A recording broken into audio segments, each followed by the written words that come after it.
우리에게 주시는 하나님의 말씀은 로마서 12장 14절에서 21절까지 말씀입니다. 한 절씩 교독하겠습니다. 너희를 박해하는 자를 축복하라. 축복하고 저주하지 말라.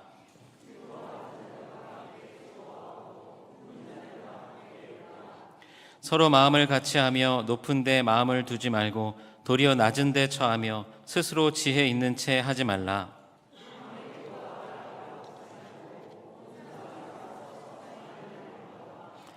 할 수 있거든 너희로서는 모든 사람과 더불어 화목하라.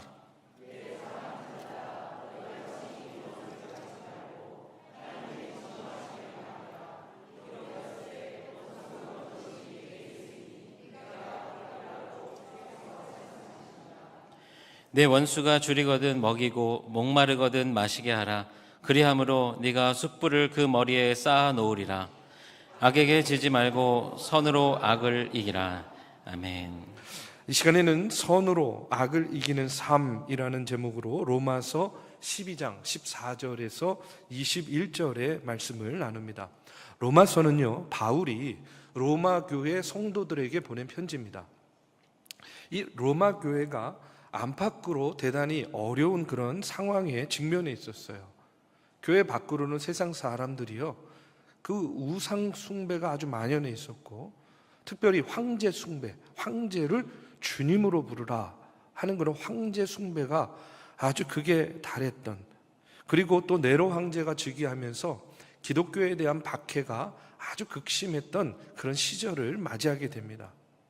교회 밖도 그랬지만 교회 안도 마찬가지였어요. 교회 안에도 갈등이 있었는데, 어떤 갈등이냐면 유대인이었는데 개종하고 예수를 믿는 사람들과 이방인이었는데 개종해서 예수를 믿는 사람들이 교회 안에서 함께 신앙생활하면서, 이게 이제 뿌리가 다르고 문화가 다른 사람들이 주님 안에서 모이기는 했지만 그 안에 갈등이 존재하게 됩니다.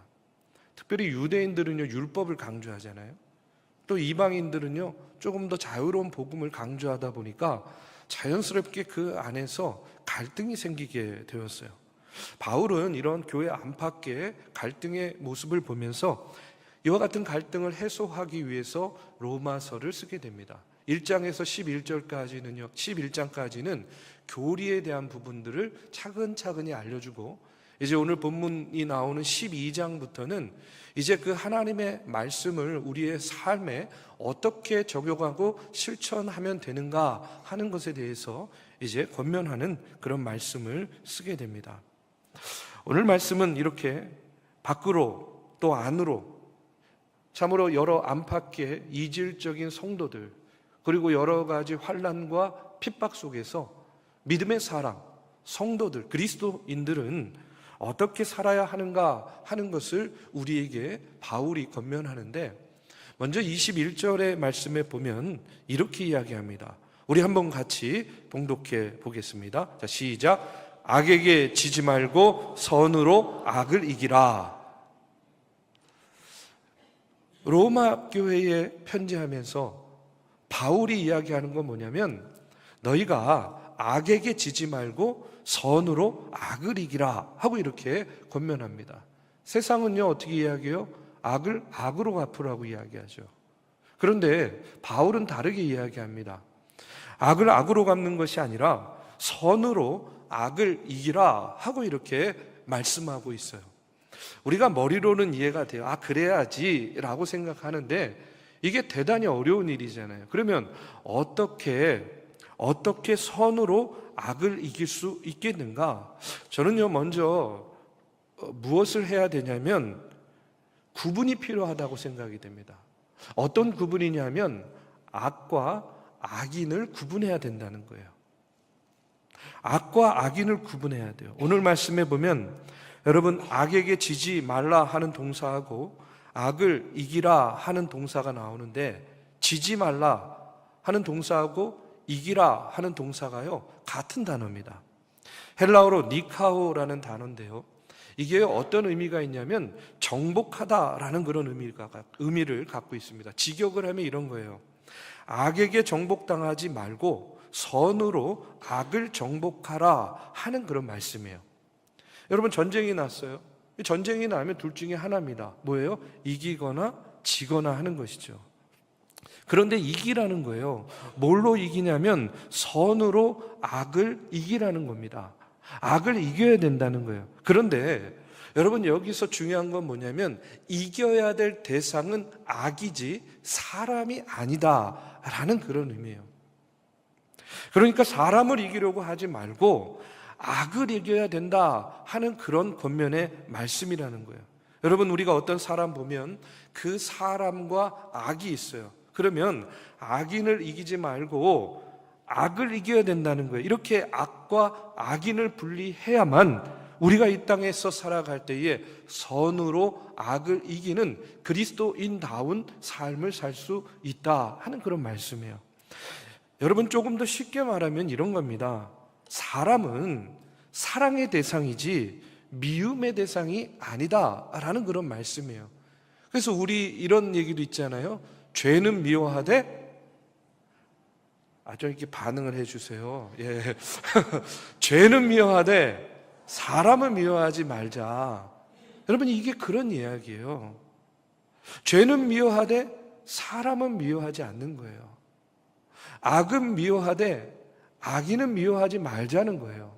그래서 14절의 말씀에 보면 바울이 이렇게 이야기합니다. 너희를 박해하는 자를 축복하라. 축복하고 저주하지 말라. 이렇게 이야기하고 있어요. 여러분 박해하는 자 사람이잖아요. 그렇죠? 사람이 박해하는 겁니다. 그런데 그 사람에 대해서 어떻게 하라는 거예요? 축복하고 저주하지 말라. 박해하는 사람이라고 할지라도 미워하지 말라는 거예요. 저주하면 안 된다 하는 그런 이야기입니다. 여러분 이 박해하는 자의 어원을 보면 헬라어로 디오코라는 단어입니다. 그런데 이게 어떤 의미가 있냐면 추격하는 자라는 의미가 있어요. 막 추격해가지고 끝까지 쫓아와가지고 막 괴롭히는 자, 이게 박해하는 자라는 의미예요. 제가 이것을 우리말로 좀 이렇게 쉬운 말이 없을까 이렇게 생각을 해보니까 어떤 말이 떠올랐냐면 징글징글한 사람, 이런 말이 떠오르더라고요. 그러니까 징글징글하게 쫓아다니는 거예요. 징글징글하게 끝까지 추격하는 거예요. 그러면서 막 괴롭히는 거예요. 여러분 혹시 안티크리스찬이라는 말 들어보셨어요? 우리 크리스찬들을요 무조건 비난하고 적대시하는 사람들이 있습니다. 그냥 밑도 끝도 없이 비난하고 욕하고 비아냥거리고 조롱하고 정죄하는 거예요. 어떤 목사님이요 이런 사람들에 대해서 뭐라고 이야기를 했냐면 이렇게 표현을 하더라고요. 마귀는 지치지도 않는다라고 이렇게 표현해요. 마귀는 지치지도 않는다는 거예요. 그러니까 악한 일 하는 사람은요 지치지도 않는 것 같아요. 여러분 우리가 선한 일, 좋은 일 할 때도 조금 힘쓰고 애쓰고 수고하면 지치잖아요. 그렇죠? 예, 나무 심는 거 이게 몇 그루 하다 보니까 땀도 나고 숨도 차고 지치기도 하더라고요. 우리 성도님들 근데요 그냥 얼마나 삽질을 잘하는지 얼마나 나무를 열심히 잘 심고 왔는지 몰라요. 여러분 좋은 일 해도 지치거든요. 그런데 이 악인들을 보면 악한 일 하는 사람들 보면요 지치지도 않는 것 같아요. 집요해요.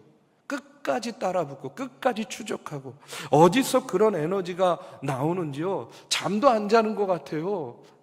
밤낮 없이 그런 악한 에너지를 뿜어댑니다. 여러분 어디서 오는 걸까요? 저는요 그들의 배후에 영적인 세력이 있다 이렇게 말씀드리고 싶어요. 그 영적인 세력이 뭡니까? 마귀, 사단의 세력이 있는 것이죠. 그러니까 오늘 말씀에 보면 박해하는 자가 바로 그런 뜻이에요. 한 번, 두 번이 아니라 죽을 때까지 집요하게 물고 늘어지고 추격하고 따라오는 거예요. 근데 그게 그 사람의 문제가 아니라 그 사람의 배후에 있는 사단, 마귀의 역사라는 거예요. 여러분 사울을 보면 그렇지 않습니까? 사무엘상 18장 이하에 보면 사울이요 다윗이 블레셋과의 전쟁에서 승리합니다. 그런 다윗을 백성들이 칭송하죠. 사울은 천천히요 다윗은 만만이다. 그 칭송을 보면서 사울이요 그것을 자신을 위협하는 악으로 생각을 하는 거예요. 그러니까 그 다음부터 어떻게 합니까? 다윗을 죽이려고 창도 던지죠. 다윗을 죽이려고요 군사들을 동원해서 쫓아갑니다. 사울을 피해서 다윗은요 뭐 동굴에도 숨고 들판에도 숨고 뭐 어디에 아무리 숨어도요 언제나 누가 쫓아와요? 사울이 쫓아와 있는 거예요. 사울의 군대가 쫓아와 있는 거예요. 어떤 거예요? 징글징글한 거죠. 정말 징글맞게 끝까지 따라오고 추적하고 쫓아오는 겁니다. 그런데 그런 사람이라 할지라도 죄는 미워하되 악은 미워하되 사람은 저주하지 말라 하는 그런 이야기입니다. 그런데 다윗을 보면 정말 그 말씀을 지키고 있는 것을 보게 됩니다. 여러분, 다윗은요 그렇게 쫓김을 당하고 있는, 생명의 위협을 당하고 있는 상황 가운데에서 사울을 죽일 수 있는 기회가 2번이나 왔어요. 그런데 그가 어떻게 합니까? 그 순간에 하나님께서 기름 부으신 자를 해치지 않겠다 하면서 그가 칼을 거두어 드리죠. 그 결과 어떤 일이 벌어지냐면 잠시라도요 사울이 감동해요. 그런 다윗의 모습을 보면서 사울이요 뭐라고 고백을 하냐면 이렇게 고백을 합니다. 눈물을 흘리면서 다윗에게 이르되 나는 너를 학대하되 너는 나를 선대하니 너는 나보다 의롭도다. 다윗은 악은 미워했지만 사람은 미워하지 않았어요. 다윗은 악은 미워했지만 사람을 저주하지 않았다는 그런 이야기입니다. 저는요 이런 다윗의 모습을 보면서 또 목회의 여정 가운데 저를 보면서 깨닫는 게 있어요. 그게 뭐냐면 여러분, 우리의 믿음이, 나의 믿음이요 잘 자라고 성장하지 않는 것 같이 느껴지다가 어느 순간에 한순간에 확 크고 성장했구나, 이런 느낌을 가질 때가 있어요. 그게 언제인지 아십니까? 그게 언제냐면요 원수 같은 사람, 나를 미워하는 사람, 그 사람에게 가야 될 그 미움을 거두고 내 마음을 진정시키고 그 미움을 이제 내 마음속에서 제하고 그를 위해서 기도할 수 있게 되면 그 순간에 내 믿음이요 확 자란 것을 느끼게 돼요. 저는요 여러분도 이런 경험하기 바랍니다. 그냥 참는 것이 아니에요. 그냥 인내하는 것이 아니에요. 아유 저 인간 원래 그래 그러려니 하는 것이 아니에요. 내 마음 가운데 사람을 미워하지 않고 그 미움을 내 마음속에서 제어했을 때에 내 믿음이요 비약적으로 성장하고 도약하는 그런 느낌을 갖게 되는 거예요.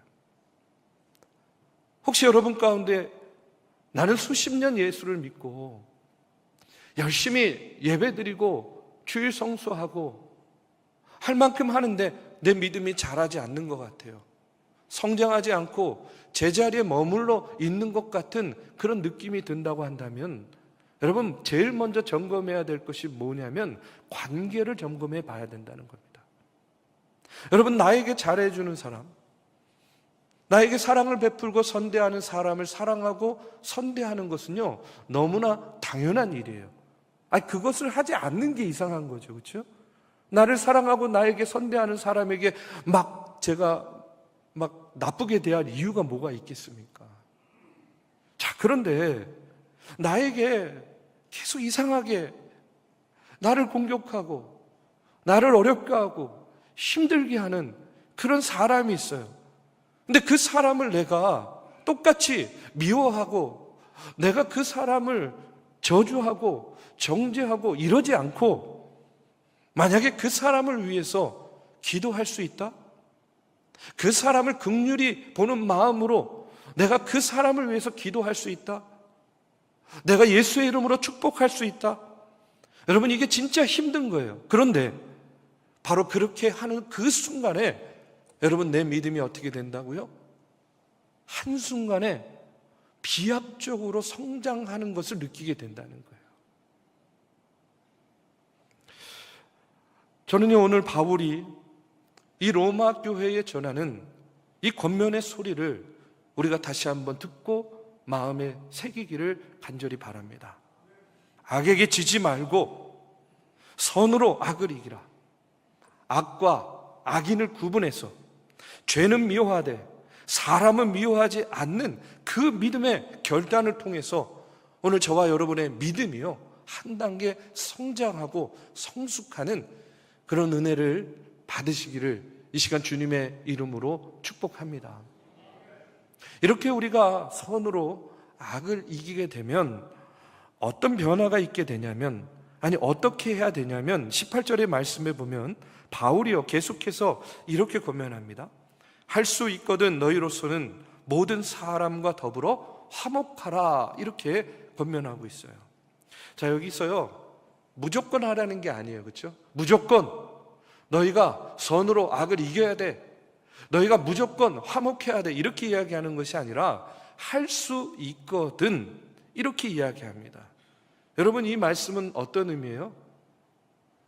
화목해야 되는데 모든 상황과 모든 형편에서 늘 화목할 수 있는 상황은 아니다라는 그런 말씀이죠. 우리가 때로는 정의 편에 서야 될 때가 있습니다. 내 신념을 지키기 위해서, 내 양심에 위배되지 않기 위해서 다른 선택과 결정을 해야 될 때도 있어요.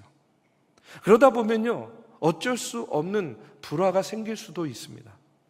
진리에 대한 타협을 거절하기 때문에, 하나님 편에 서기를 원하기 때문에 미움받고 긴장하고 그것 때문에 생기는 어쩔 수 없는 불화가 당연히 생길 수밖에 없다는 거예요. 그런데 그런 특수한 상황을 제외하고는 너희가 할 수 있거든. 할 수 있거든. 모든 사람과 더불어 가능한 한 뭐 하라고요? 화목하라는 거예요. 화목하라 하고 이렇게 말씀합니다. 저는요 우리 교회가 부흥하려면요 우리 중앙교회가 무엇보다 화목해야 된다고 믿습니다. 여러분, 불화로 가득 찬 교회에 누가 나오고 싶겠습니까? 누가 머물고 싶겠어요? 사회도, 가정도, 일터도 불화로 가득 차서 하루도 편할 날이 없는데, 여러분, 한 주간 동안 그런 상황 가운데에서 지내다가 이제 교회 나가서 내가 예배 드리고 그런 것들 다 내려놓고 내가 위로함 받고 내가 세임 얻어야지 하고 교회에 나왔는데 교회도 시끄러워요. 교회도 불화해요. 목사와 성도 간에, 성도와 성도 간에 만약에 불화한다면 우리가 도대체 어디서 힘을 얻어서 다시 그 힘을 가지고 세상에 나가서 어떻게 세상과 싸워서 이길 수 있는 그 힘을 어디서 얻겠냐는 거예요. 그렇기 때문에 여러분, 교회는요 화목한 교회가 되어야 됩니다. 여러분, 이 화목에 대한 말씀이요 마가복음 9장 50절에 보면 이런 말씀이 나옵니다. 소금은 좋은 것이로되 만일 소금이 그 맛을 잃으면 무엇으로 이를 짜게 하리요? 너희 속에 소금을 두고 서로 화목하라 하시니라 하고 이렇게 말씀하고 있어요. 여러분, 너희 속에 뭘 두고? 소금을 두고 화목하라는 거예요. 화목하려면 뭐가 필요하다고요? 소금이 필요하대요. 여러분, 이 말씀이 무슨 의미일까요? 여러분, 왜 화목하기 위해서 소금이 필요한 것인가? 저는 이 이유를요 제사에서 한번 찾아봤습니다. 레위기 2장 13절의 말씀에 보면 이런 말씀이 나와요. 내 모든 소제물에 소금을 치라. 내 하나님의 언약의 소금을 내 소제에 빼지 못할지니 내 모든 예물에 소금을 드릴지라 하고 이렇게 이야기해요. 자, 제사를 드리는데 뭐를 치라는 거예요? 소금을 치래요. 여러분, 우리가 번제를 드릴 때에는요 이제 동물을, 짐승을 잡잖아요. 생명을 죽임으로 인해서 내가 죽어야 되는데 다른 생명을 죽임으로 인해서 여러분 그 생명을 바치는 제사를 드리는 겁니다. 그런데 소제는요 곡식을 바치는 거예요. 채소나 곡물을 바치는 겁니다. 그런데 여러분, 채소를 바치던 곡물을 바치던 제사를 드리려면 뭘 해야 돼요? 죽여야 되는 거예요. 죽여야 돼요. 그러면 여러분, 어떻게 채소를 죽이겠습니까? 다 아시죠? 소금을 치는 거예요. 소금을 치는 겁니다. 무슨 뜻이에요? 소금을 치게 되면 그 채소가 어떻게 돼요? 그 숨이 죽게 되는 것이죠. 여러분 이해가 되시죠? 번제에서 동물을 죽여서 그 생명을 바치는 것처럼 소제를 드릴 때에 소금을 치라는 것은 무슨 의미냐? 숨을 죽이라는 거예요. 숨을 죽여라. 자, 여러분 한번 상상을 해 보십시오. 하나님 앞에 제물을 바치는데 양이나 소는 다 죽여서 바치는데 채소는요 싱싱하고 뻣뻣하게 이렇게 올라와 있어요. 그러면 그 뻣뻣한 숨을 죽이기 위해서 뭐를 친다고요? 소금을 치는 거예요. 소금 뿌리는 게 아니에요. 에이, 재수없어 막 이렇게 하는 게 아니라 소금을 치는 겁니다. 여러분 왜 화목을 위해서 소금을 치라 하고 이렇게 말씀하실까요? 저는요 우리의 심령에 소금이 뿌려지게 되면 우리의 교만하고 뻣뻣한 그 심령이 어떻게 되는 거예요? 숨을 죽이게 되기 때문이라고 생각합니다. 너희 속에 소금을 두고 서로 화목하라 하는 이 말씀은 너희의 그 뻣뻣한 마음과 심령에 소금을 쳐서 숨을 죽여야만 너희들이 화목을 이룰 수 있다 하는 그런 말씀이에요. 여러분 우리가 우리의 심령에도 소금을 쳐야 되는 거예요. 우리의 뻣뻣한 심령에 소금을 쳐서 숨을 죽이는 겁니다. 꺾이지 않는 내 자아에, 숙일 줄 모르는 내 기질에 뭐를 치는 거예요? 소금을 치는 거예요. 성령의 도우심으로 소금을 치는 거예요. 그래야만 우리의 숨이 죽어요. 숨이 죽어야만 어떻게 될 수 있다고요? 화목해질 수 있다는 겁니다. 이렇게 화목한 교회가 되어야만 여러분 우리가 그 다음에 할 수 있는 일이 있는 거예요. 그것이 무엇이냐면 20절의 말씀에 보면 내 원수가 줄이거든 먹이고 목마르거든 마시게 하라. 그리함으로 내가 숯불을 그 머리에 쌓아 놓으리라 하고 이렇게 말씀합니다. 여기서 숯불을 그 머리에 쌓아 놓으라 하는 이런 말씀이 나오는데 여러분 이게 어떤 의미냐면 이런 거예요. 우리나라 문화하고요 유대 문화가 비슷하기 때문에 우리는 이해하기가 아주 좋습니다. 뭐냐면 옛날에 날씨 추우면요 한겨울에 옛날에 이 방 안에 뭘 두죠? 화로를 두잖아요. 그렇죠? 화로를 두고 거기에 이제 숯불로 불을 붙여가지고 방 안에 온기를 따뜻하게 만들죠. 그런데 어느 순간에 그 숯불이 이제 막 다 죽어가고 막 날씨가 추워져요. 그러면 어떻게 합니까? 그 화로를 머리에 이고 이웃집으로 가는 거예요. 이웃집으로 가가지고 뭐를 빌리는 거예요? 숯불을 좀 빌려달라고 하는 거예요. 그러면 여러분 그렇게 청함을 받은 사람은요 어떻게 해야 된다는 거예요? 숯불을 빌려줘야 된다는 거예요. 혹 그 사람이 나와 관계가 좋지 않고 혹 그 사람이 평소에 나를 비난하고 나를 욕하고 나를 힘들게 했던 사람일지라도 다른 어떤 것이 아니라 숯불만큼은 어떻게 해야 된다는 거예요? 빌려줘야 된다는 거예요. 그러면 그것을 빌려가지고 어떻게 해요? 숯불을 머리에 이고 다시 자기 집으로 돌아가는 것이죠.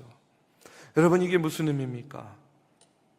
이웃이 필요로 하는 것, 이웃이 어려움을 당했을 때 비록 나를 학대하고 괴롭히고 나를 어렵게 하던 이웃이라 할지라도 어떻게 해요? 그 필요를 제공해주고 여러분 그 필요를 베풀어 주는 것, 그것이 바로 선으로 악을 이기는 것이고 화목한 공동체가 해야 될 역할이라는 그런 말씀이에요.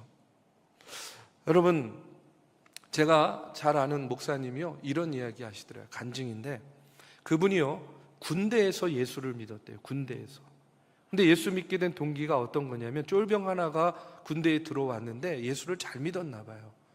이제 훈련을 다 마치고 하루의 일과를 마치고 내부만에 들어가서 잠자리에 들 때 항상 이 쫄병이요 먼저 무릎을 꿇고 기도를 하는데 그냥 기도하는 것도 아니고 몸을 이렇게 흔들면서 기도를 하는 거예요.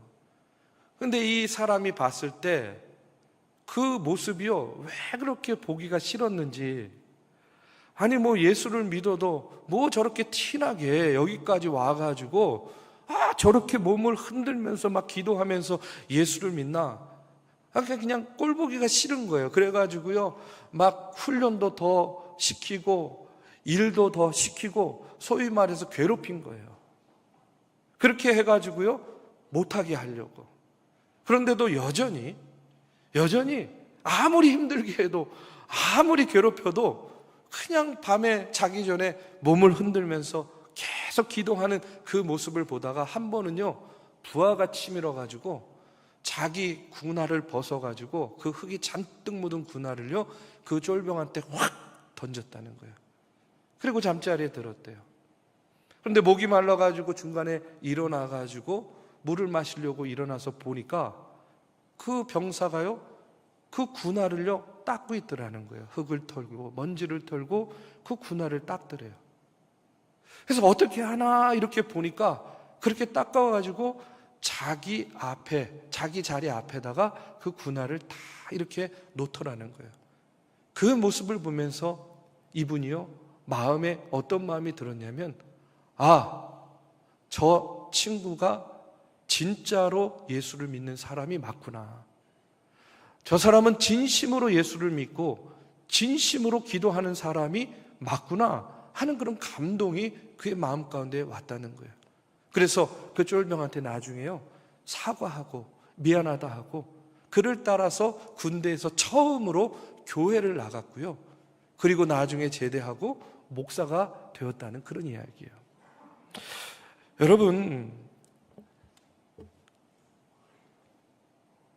오늘 말씀은요, 선으로 악을 이기라, 선으로 악을 정복하라고 말씀합니다. 여러분, 악과 악인을 구분하라는 그런 이야기예요. 그리고 또 어떻게 하라고요? 화목하라고 이야기합니다. 화목하기 위해서는 어떻게 해야 된다고요? 소금을 칠하는 거예요. 너희 마음, 너희 기질, 너희 성격에 소금을 쳐서 숨을 죽이라는 거예요. 그리고 아무리 나를 미워하고 나를 어렵게 하는 원수라 할지라도 숯불을 빌리러 오면 빌려주라는 겁니다. 그의 필요를 채워주고 공급하라고 말씀하고 있어요. 그럴 때 여러분, 하나님의 놀라운 역사가 나타나는 거예요. 제가 젊었을 때 좋아하던 노래가 있습니다. 그 노래를 부를 때마다 저는요, 가사가 대단히 성경적이다라고 이렇게 생각이 들었어요. 제가 설교 시간만 아니면 노래를 부르겠는데, 또 그러면 시험에 드시는 분들도 있을 것 같아서 가사만 말씀을 드릴게요. 이런 노래예요. 여러분 잘 아시는 노래입니다. 내가 살아가는 동안에 할 일이 또 하나 있지. 바람 부는 벌판에 서 있어도 나는 외롭지 않아. 그러나 솔잎 하나 떨어지면 눈물 따라 흐르고 우리 타는 가슴마다 햇살은 다시 떠오르네. 영원히 변치 않을 우리들의 사랑으로 어두운 곳에 손을 내밀어 밝혀주리라. 우리 사랑하는 믿음의 성도 여러분, 우리는요, 이 땅에서 이렇게 다른 사람들을 사랑하고 포용하면서 살 수 있는 그런 축복을 누려야 될 줄로 믿습니다. 악은 미워하고, 여러분 선은 사모하고, 악에게 지지 말고 선으로 악을 이기는 하나님의 사람들이 되어야 될 줄로 믿습니다. 여러분, 사도 바울은요 이렇게 이야기해요. 우리가 선을 행하되 낙심하지 말지니 피곤하지 아니하면 때가 이름에 거둘 것이다 라고 말씀하고 있습니다. 우리가 선한 양심으로, 겸손한 모습으로, 화목하게 우리가 선을 해가고 선으로 악을 정복하는 그와 같은 삶을 살고, 우리가 여러분 그 악을 악으로 갚지 않고 악을 선으로 선대하게 되면, 여러분 우리가 생각하지 못한 선으로 악을 이기는 새 생명의 역사가 우리의 삶을 통해서, 우리의 몸된 교회를 통해서, 우리의 삶의 구석구석에서 우리가 생각하지 못한 크고 놀라운 역사로 우리가 경험하게 될 줄로 믿습니다. 선으로 악을 이기는 삶을 사는 그런 저와 여러분 되시기를 주님의 이름으로 축복합니다.